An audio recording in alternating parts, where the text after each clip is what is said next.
Bonjour, bienvenue sur la chaîne YouTube Global Knowledge. Merci de nous rejoindre pour ce nouveau rendez-vous, un webinaire qui sera consacré à SAFe, à la méthode de SAFe, et qui va durer à peu près 30 minutes.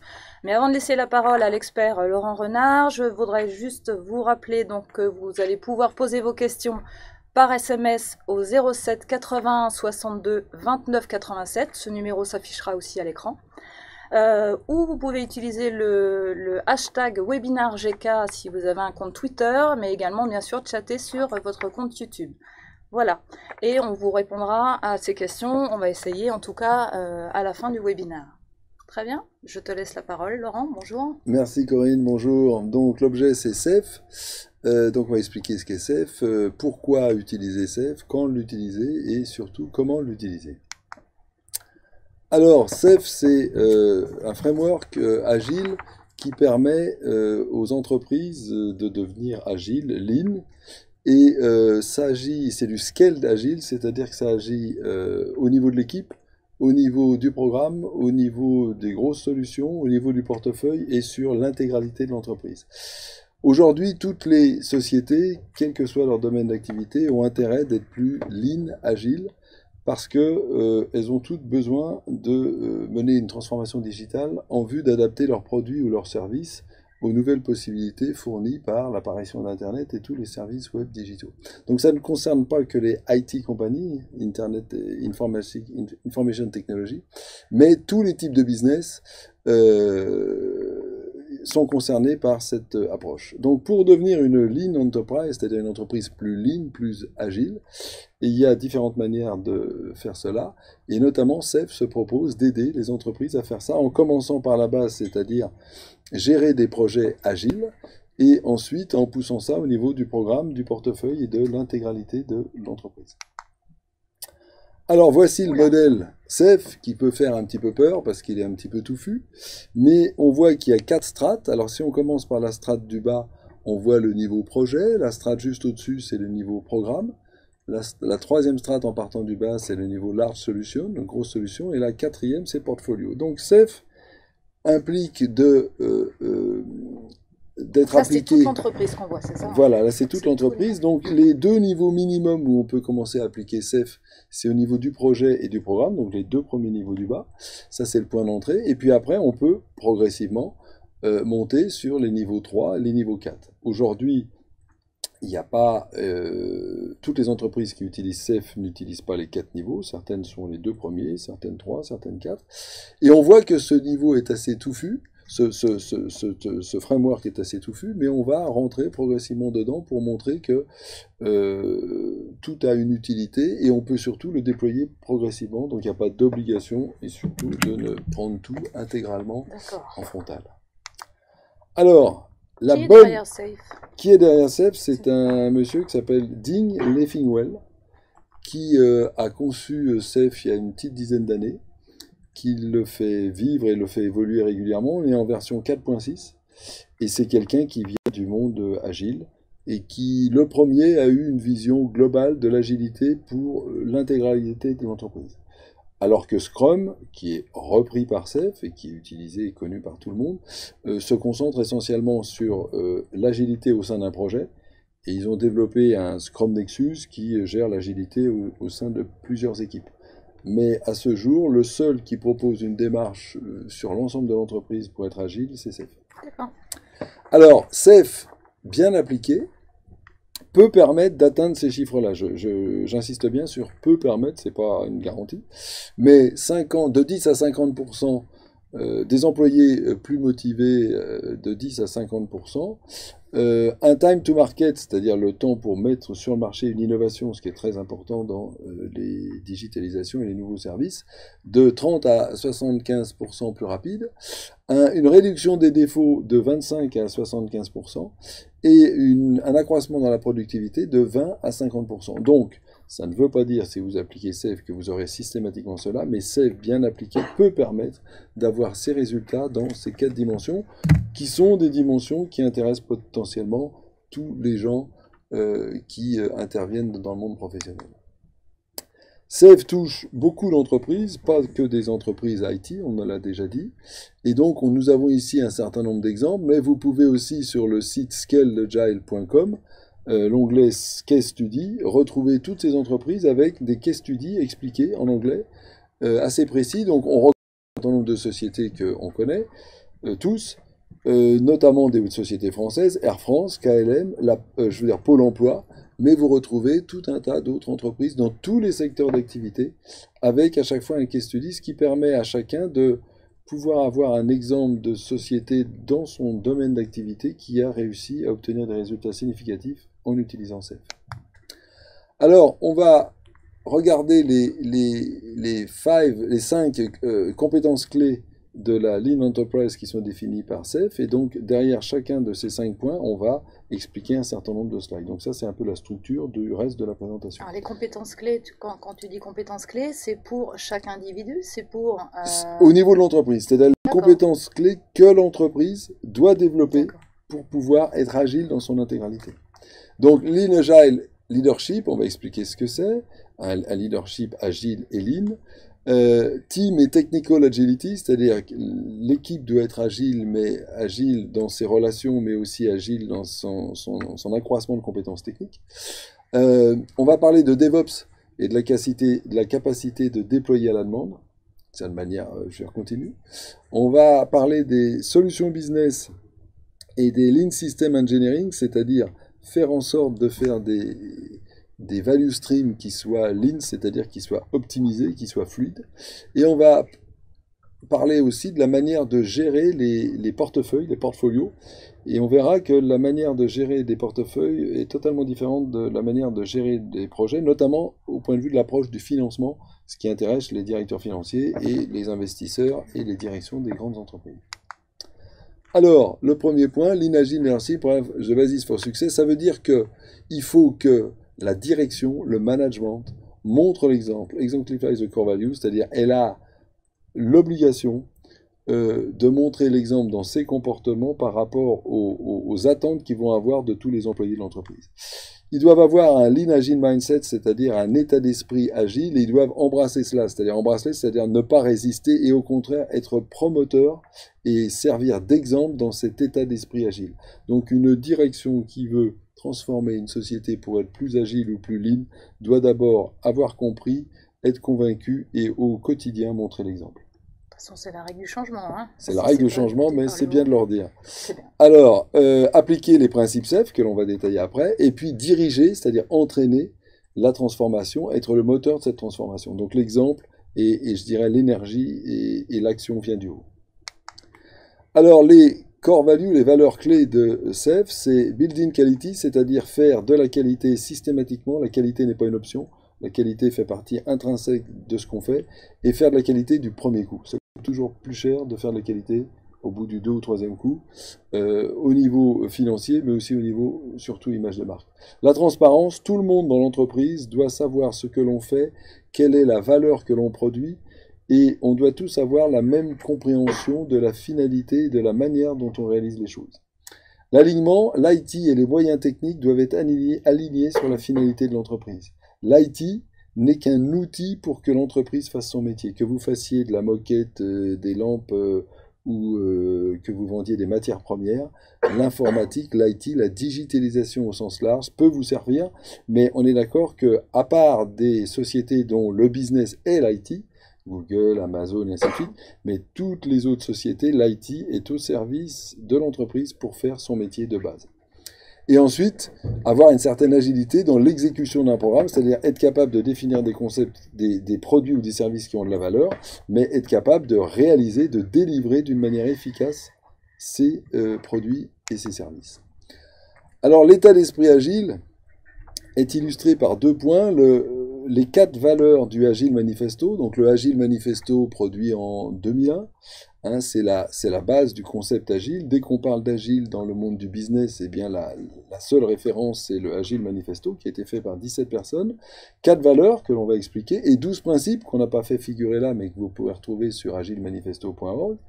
Et puis le House of Lean, la maison du Lean, qui a été définie par SAFe, que l'on va expliquer aussi. Donc, volontairement, le manifeste agile priorise, favorise, accorde plus d'importance à la partie gauche de ces quatre principes, c'est-à-dire de ces quatre valeurs, pardon, c'est-à-dire la partie qui est en orange, par rapport à la partie droite qui est en bleu. Donc on a décidé de valoriser plus les individus et les interactions entre eux que les process et les outils. Ça ne veut pas dire qu'il n'y aura pas de process, pas d'outils, mais ça veut dire qu'on valorise plus les personnes et les interactions continues entre eux, notamment entre le product owner, celui qui spécifie ce qu'il veut, et l'équipe de développement qui va réaliser. Ensuite, on valorise plus un working software, c'est-à-dire un software qui fonctionne et qui remplit la mission qui lui a été confiée, plutôt qu'une belle documentation. Est-ce que ça veut dire qu'il n'y aura pas de documentation? Non, mais il n'y aura une documentation que si elle produit de la valeur. On va favoriser la collaboration avec le client plutôt que la négociation de contrat. Est-ce que ça veut dire qu'il n'y aura pas de contrat négocié, ça sera top dans ma main et c'est Non, bien sûr que non. Mais ça veut dire que plutôt que de perdre beaucoup d'énergie sur négocier un contrat pour essayer de trouver des failles mutuelles et ainsi de suite, eh bien, on va surtout collaborer avec le client pour essayer de comprendre sa notion de valeur, pour le satisfaire. Et si cette notion évolue, eh bien, on va évoluer avec lui. Ça nous amène au quatrième, la capacité de répondre aux changements, notamment aux changements de besoins du client, plutôt que de suivre un plan. Bien sûr qu'on va faire des plans. En agile, un plan, ça s'appelle un sprint. Et on peut dire que chaque sprint a un plan très détaillé qui s'appelle un sprint backlog que l'on va suivre. Mais les sprints vont avoir une durée limitée, de manière à ce que quand on arrive à la fin d'un sprint, si le besoin entre-temps du client a changé, on va être capable de réorienter notre projet pour répondre au plus près à cette nouvelle définition de la valeur. La maison du leadership, donc on retrouve un certain nombre de points. Alors je vais prendre mes petits papiers parce que comme c'est un petit peu loin, je risque d'avoir des petits problèmes de vue. Donc là, ce qu'on a vu, l'Agile Mindset, on avait dit que c'était d'abord la direction, c'est ça, hein? Exactement. Exactement. Donc Lean Agile, donc on va voir donc le House of Lean. On a le respect pour les gens et la culture, c'est-à-dire que on va adapter la culture, on va essayer de promouvoir une nouvelle culture, mais on ne va pas chercher à détruire la culture existante. Donc on va respecter les gens dans ce qu'ils sont, dans leurs valeurs et dans la culture, et on va faire évoluer cela. On va optimiser le flux, c'est-à-dire le flux de valeurs produites. On va expliquer un petit peu plus loin comment on va faire. L'innovation, tous les métiers, quel que soit le secteur d'activité, ont l'obligation d'innover. Si vous n'innovez pas, vos concurrents innoveront, et quand ils auront fait une innovation significative, votre produit sera obsolète. Et ensuite, l'amélioration continue. Il faut différencier entre l'innovation et l'amélioration continue. L'innovation, c'est faire un nouveau produit. L'amélioration continue, c'est arriver à produire le même produit moins cher, ou alors fusionner les deux, c'est-à-dire un nouveau produit et en même temps moins cher. Alors, les principes de CEF, eh bien, c'est, on va les lister rapidement, prendre un angle économique, c'est-à-dire ne jamais perdre de vue que ce que l'on doit faire doit être rentable. Donc, quantifier très tôt les hypothèses, les résultats, et avoir une approche économique surtout. Ça coûte combien, ça rapporte combien. Ça peut être, ça fait pas forcément rêver, mais on est d'accord que dans le monde professionnel, avant tout, c'est quelqu'un qui risque de l'argent pour espérer en gagner un plus, un actionnaire, et un client, c'est quelqu'un qui va donner de l'argent pour avoir un produit ou un service qui va lui apporter, lui, une certaine valeur. Donc, on va tout quantifier. Apply System Thinking, ça veut dire essayer de voir l'ensemble du système. On va faire juste une courte pause pour rappeler les questions avant de... Voilà. Donc, on rappelle, donc vous pouvez poser toujours vos questions, vous pouvez déjà poser vos questions par SMS au 07 81 62 29 87 via le hashtag WebinarGK si vous utilisez Twitter et sinon via le chat de la chaîne YouTube. Excuse-moi de t'avoir coupé. Merci. Merci. Donc, avoir une vue globale du système, assumer une variabilité et se préserver des options, c'est-à-dire avoir des plans de secours, avoir des plans B. On part sur une idée d'un produit avec une certaine valeur, mais en cours de route, on doit être capable de réorienter, de modifier la trajectoire facilement s'il s'avérait en cours de route que le besoin ou le marché changeait pour pouvoir optimiser la valeur qui va être produite à la fin. Construire de manière incrémentale avec des circuits d'apprentissage rapides Pourquoi des circuits d'apprentissage rapide? C'est-à-dire confronter fréquemment le modèle à la réalité, de manière à s'assurer que ça fournit bien la valeur, et si ça ne se fournit pas la valeur qu'on avait espérée, être capable de prendre une autre direction très rapidement. L'idée, c'est qu'on a le droit de faire une erreur, mais on n'a pas le droit de la faire longtemps. Donc il faut confronter le modèle à la réalité fréquemment pour ne pas perpétuer cette erreur longtemps. On va essayer de fixer des jalons qui sont des points significatifs pour vérifier que le système fonctionne bien. On va visualiser limite le work in progress, c'est-à-dire les encours de production, et réduire la taille des batchs pour avoir un flux optimisé. On va appliquer une cadence pour que l'équipe soit sur un certain rythme, et on va se synchroniser pas avec les autres équipes au sein de l'entreprise puisqu'on est au sein d'un programme. On va essayer de déverrouiller la motivation intrinsèque du personnel, c'est-à-dire leur laisser une marge d'innovation, leur laisser une marge de manœuvre pour que justement ils contribuent à cette innovation que l'on recherche dans la digitalisation. Et on va décentraliser au maximum la prise de décision, c'est-à-dire c'est le principe de subsidiarité. Alors voici la roadmap SAFe, donc qui montre que c'est bien une démarche d'entreprise qui va se dérouler sur plusieurs mois, voire plusieurs années, et avec différents types de formations qui vont s'adresser à différentes populations et qui doivent s'enchaîner dans un certain ordre. Donc, comme on l'a dit, SAFe est bien une démarche d'entreprise avec une vision globale sur l'agilité que l'on souhaite avoir. Alors, Scrum et Kanban, c'est la combinaison des deux. Donc, Scrum, c'est pour le développement, Kanban, c'est pour l'exploitation. Et on va combiner au mieux ces deux frameworks pour arriver à optimiser globalement notre flux de production.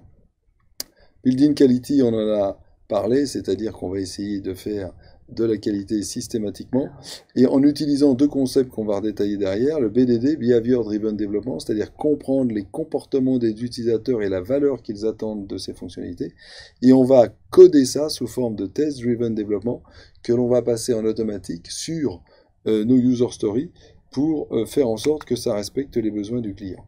Donc le fameux cycle en V des modèles de test qui existent en classique, eh bien on va le comprimer pour tester très tôt. C'est le shift left, le principe du shift left, c'est-à-dire déplacer vers la gauche, c'est-à-dire qu'on va tester très en amont de ce qui était fait en classique, de manière à découvrir les erreurs le plus tôt possible. Et comme on dit souvent en agile, if you have to fail, fail fast. Si tu dois faire une erreur, fais-la vite, de manière à ce qu'on la corrige vite et que ça ne coûte pas cher et qu'on l'apprenne vite. Alors, DevOps et Release on Demand. Donc, DevOps, c'est l'application des principes agiles sur l'exploitation, avec ces quatre concepts, CALMS, donc culture, automatisation, Lean, la mesure systématique de tout, la quantification systématique de tout, et Share, le partage d'expérience auprès de tous les intervenants, c'est-à-dire quand on a compris la cause d'un problème, quand on a bâti une connaissance sur quelque chose, on la diffuse largement pour que plus jamais personne dans l'entreprise ne refasse cette bêtise. Les ART, ce sont les Agile Release Train, donc c'est l'unité de base au niveau du programme, donc projet plus programme, qui va construire des incréments.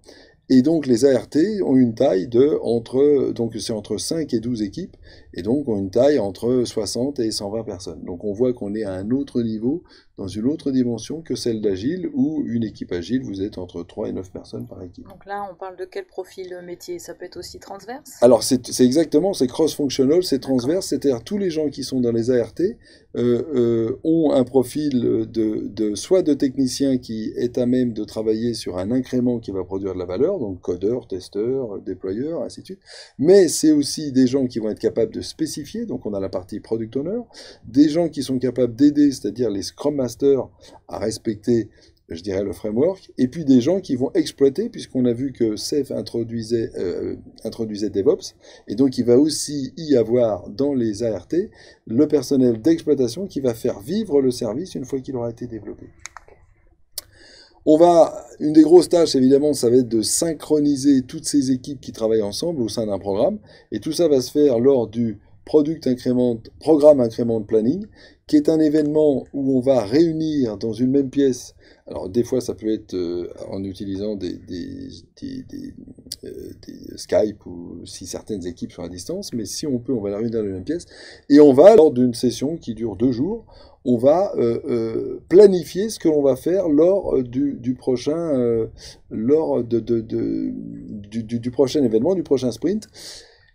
Et donc, il y a un travail, il y a une structure qui est apportée par SAFE pour que justement cette réunion soit productive de choses qui apportent de la valeur et ne parte pas dans tous les sens. Donc, il y a une structure assez formelle, mais qui laisse malgré tout une grande part d'innovation pour chacun. Le Solution Trend vont délivrer des business solutions et des lean systems. Donc, le Solution Trend, c'est la combinaison de plusieurs ART, ce qu'on a vu sur le slide précédent, Agile Release Trend. Donc, c'est plusieurs ART qui vont à eux tous bâtir une solution plus grande qui, bien évidemment, a pour même principe de produire de la valeur. Alors, 8 pratiques qui vont servir pour bâtir des grosses solutions et des solutions complexes qui combinent plusieurs Agile Release Trend. Et on voit qu'il y a plusieurs horizons, c'est-à-dire il y a plusieurs planning horizons dans SAFE. Alors on part du plus petit au plus grand. Le plus petit étant le daily scrum, c'est-à-dire ça a lieu tous les jours. Ensuite on a l'horizon de planning itération plan, c'est-à-dire c'est entre 1 et 4 semaines. Ensuite on a le PI plan, c'est entre 8 et 12 semaines. Ensuite, on a la roadmap d'un projet, donc là, ça peut couvrir plusieurs mois.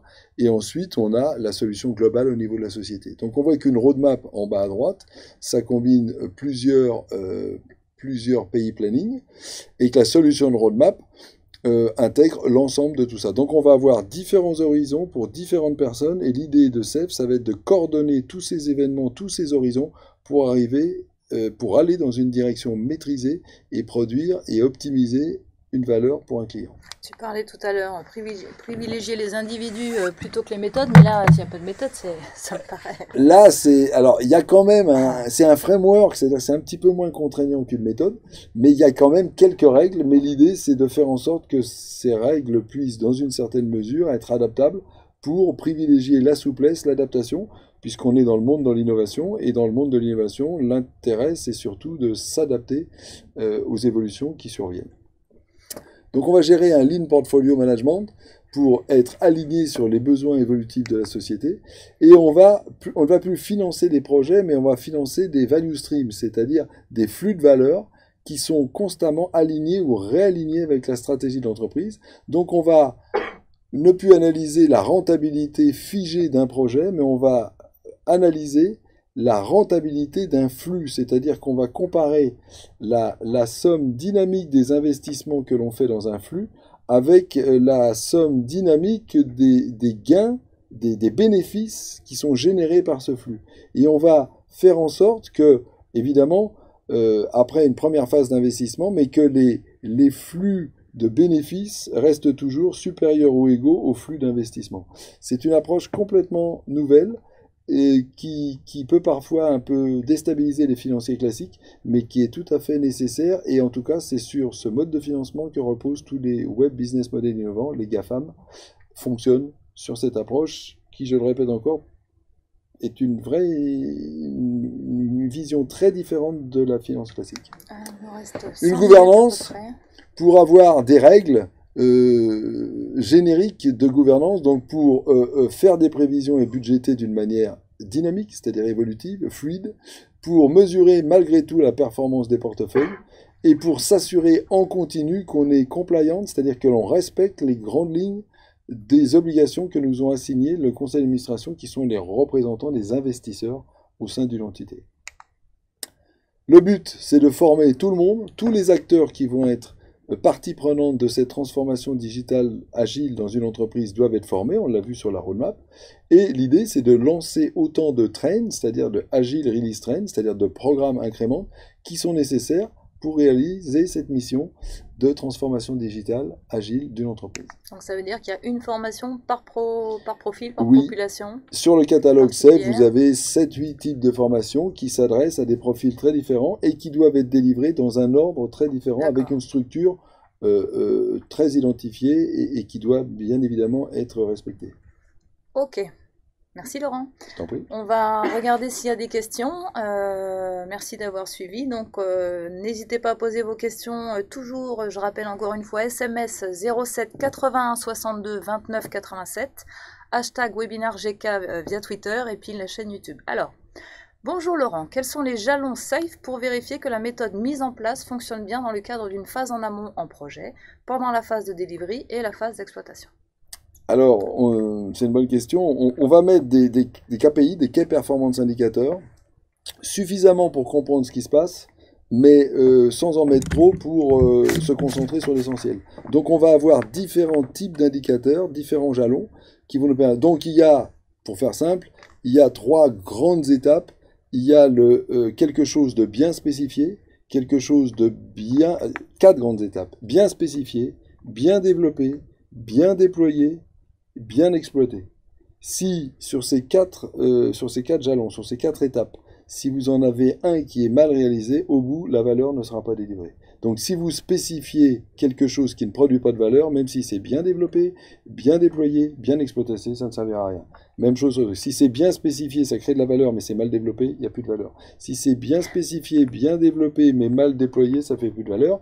Et là où c'est vraiment dommage, parce qu'on était presque au résultat, bien développé, bien spécifié, pardon, bien développé, bien déployé, mais mal exploité.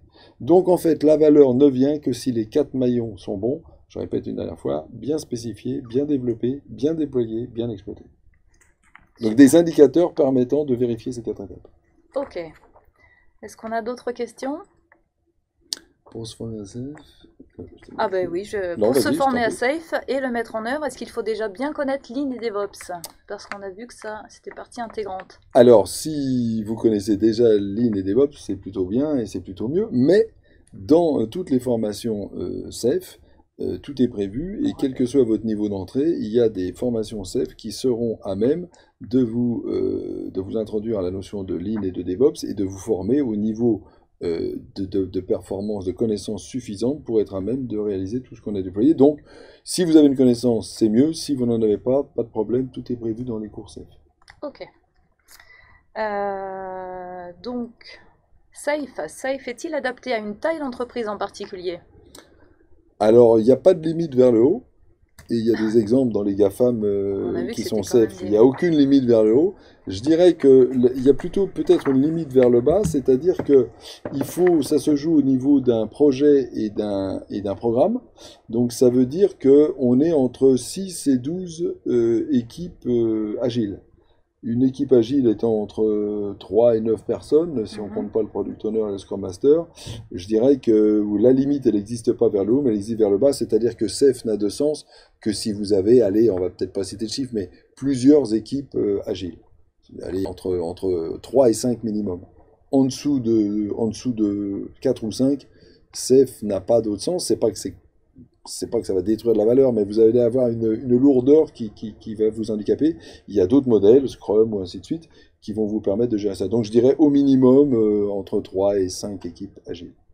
D'accord, donc juste agile. Après, c'est évidemment... Okay. Et après, machin. Et sur le haut, il n'y a pas de limite. D'accord. Ok. Voilà, ben je pense que nous en avons terminé. Je ne vois pas d'autres questions arriver. Je rappelle que de toute façon, vous pourrez continuer à poser des questions ou utiliser notre boîte aux lettres info@globalknowledge.fr. Je vous rappelle donc le replay sera disponible dans quelques minutes sur la chaîne YouTube et la présentation sera également adressée à tous les participants de ce webinaire. Dernière information, prochain webinaire prévu sur le thème les outils, la boîte à outils du consultant en cybersécurité, et ça c'est la semaine prochaine. Voilà. Donc merci Laurent, merci à tous ceux qui nous ont suivis et à la semaine prochaine.